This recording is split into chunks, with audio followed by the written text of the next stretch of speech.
This is Navyabal and you're watching TimesXP. Let me start with a question. What would you do if you woke up one morning and discovered that a foreign power had quietly installed a surveillance radar on your island without telling you?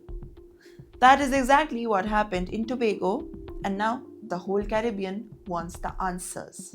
Prime Minister Kamala Prasad has finally admitted that the US personnel secretly set up a radar system at the A.N.R. Robinson International Airport. But she says that she kept the entire operation hidden for one reason: to stop the criminals from knowing that the government's next move is something else.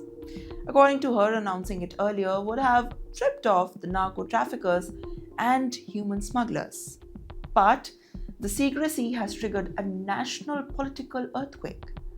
Tobago's Chief Secretary Fale Augustine said that it wasn't a properly informed operation. He learned about the confirmation only after finishing a live interview. Now he's demanding a full briefing, insisting that while the foreign policy is in the central government's job, Tobago deserves transparency, especially when foreign personnels are working on their own soil. So, what exactly was the US installing? A real-time air and sea surveillance system that Trinidad and Tobago never had before. The Prime Minister said that the old radar barely functioned, didn't cover the whole territory, and was even compromised.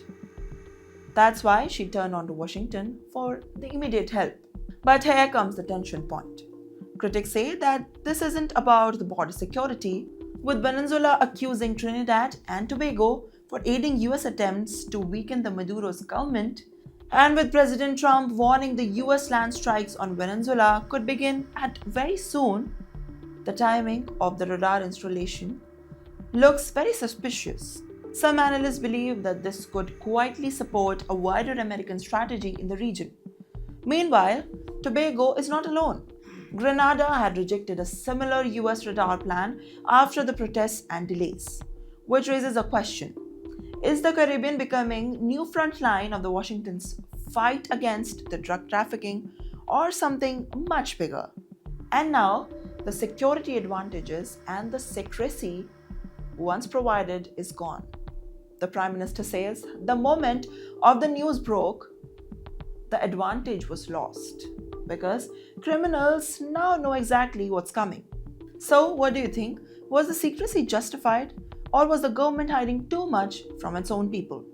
Tell me what you think in the comments.